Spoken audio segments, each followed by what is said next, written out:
I'm the founder and CEO of Netspective. We are a advisory firm to the federal government. I mean, we always sometimes called Beltway Bandits, sometimes called very friendly advisors to the government.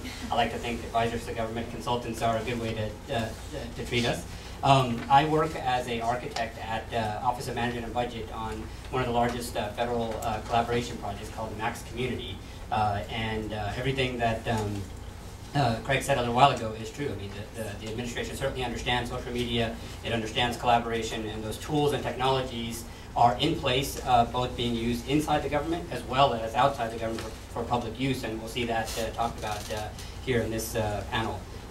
With the stimulus bill having just passed, we're going to see a lot of interest here, obviously, and we have this panel plus a couple more coming up. And with social media and new media, these terms they're used in distinct ways, but ultimately there is no special media anymore, right? It's just the media. We are not in a social media, in a new media. It's just the media, but we just need these terms to articulate what we think is different about what we were doing today versus a few years ago.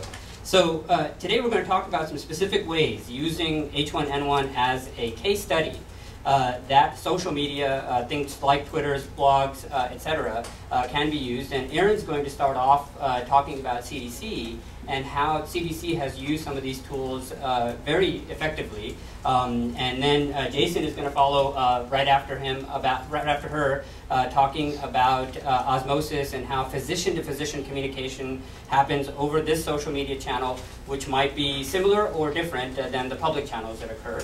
And then finally, we're going to have David talk about a more technical topic, and that is semantic Twitter and how we can use some of these technologies to not just have passive people telling us about it, but actively going out and pulling information from Twitter and other social media topics so that we can pull information like epidemiological information and pull information that maybe couldn't have been exploited just as people talking only about their subjects, but how computers can pull and parse information through natural language and other techniques. So I'm going to start off and let Erin take over and talk about what the CDC does. Good morning. Okay, so I'm going to talk about how we've used social media for H1N1. We are using social media for behavior change, and I'm a little bit more depressed about it after hearing Craig's opening the task ahead. But our goal is figuring out how we can make CDC's content, tools, and services available when, where, and how people need them. And so we're really focused on providing the information in the spaces, in the formats that people find relevant and useful for their daily lives. Also related to H1N1, it's important to note that our role was not to come up with the messages. We have a great Comm group that was coming up with daily messages about the evolving situation. Ours was to find innovative ways to communicate those. This was the first emergency that we were officially part of the response. We worked on a number of other emergencies over the past 3 years, but to be officially part of it is totally different to be part of the command structure, so I'm happy to talk about that if you'd like. We really see social media as an engagement strategy. It's a two-way communication channel, but it's also a way to find people where they are and to drive them back to the CDC website for additional information. People aren't spending their time going to cdc.gov. That's not the first place that they go when they wake up in the morning. They go to their favorite blog, they go to check their social network profiles, so we should be in those spaces, reminding them that we have information that's relevant, that's interesting, that's meaningful to them, and then driving them back to the CDC website for the meat of that content if they want more information. Related to H1N1, I'm just going to show you a couple of screenshots of things that we have, most of which are ongoing. The full list is at the link at the bottom of the page there, cdc.gov/socialmedia/H1N1. We had a number of videos that went up on YouTube. We have a YouTube channel, so it was a quick place to add them in addition to CDC TV and some of the other places. During the height of the event in early May, YouTube decided to pull 2 of our videos and 2 videos from other organizations and post them on the homepage of YouTube. And we saw an additional probably 600,000 people over the next 3 days. So having that content ready, it was easy for them to pull. They thought that that was a good decision based on what they were seeing through their search terms, and so they were able to highlight it for us. We launched our Facebook page on May 1st. We had plans similar to several other of our social media activities. The plans for Facebook were in the works, but we rushed it and we launched it a little bit early so that we could be there to provide this information. We wanted to coordinate it with the same day that the White House was launching their page as well, so that we could leverage the fan base that they were getting. They definitely have more fans than we do, to encourage people to be friends of ours and get our information as well. It mostly houses RSS feeds, videos, as well as the images that you see there on the screenshot on the left-hand side are badges that people can add to their social network profiles. We used a series of widgets for H1N1. The left-hand side is the Flu IQ. This was created and launched in January. This was for seasonal flu, but it has a lot of the same prevention messages. So we were able to promote that during H1N1.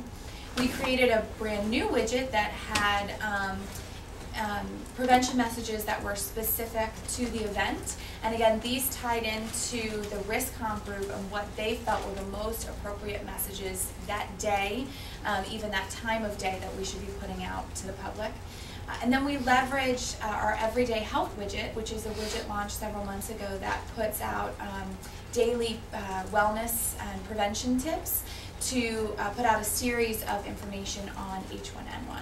So we had some new products, but we were also able to leverage the widgets that were already placed on thousands of pages on different websites to get specific H1N1 information out.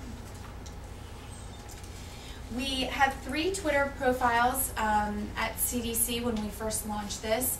One is the emergency feed, which was launched during the peanut recall that is will be talked about on the next panel. One is the seasonal flu Twitter account, which hadn't really been used much up until that point. And the third was an e-health Twitter account, and that's where specifically the group that works on social media talks about the new products that we're releasing. So new widgets, new podcasts or videos that go up are announced there. We were able to leverage all 3. The followers, especially in the emergency feed, grew exponentially. And we tried to have the information be slightly different. So we wanted to reinforce the messages across all the feeds, but make sure it was still relevant to the scope that we had set up for each of the 3 individual feeds. What I think is interesting is that the Twitter subscribers and our email subscribers on the cdc.gov website rose at about the same pace. So the new page that went up specifically about H1N1 got the same number of people signing up to get email subscriptions and be notified when new changes were made to that page as people were signing up to get Twitter updates. So I think giving people the choice is always better. Some people want to get their information through an RSS feed in Facebook, some people want to get it on Twitter, some people want to get it in email, and the more options we can provide, the more people we're going to be able to reach. We also got a huge number of views for us, at least to our mobile website.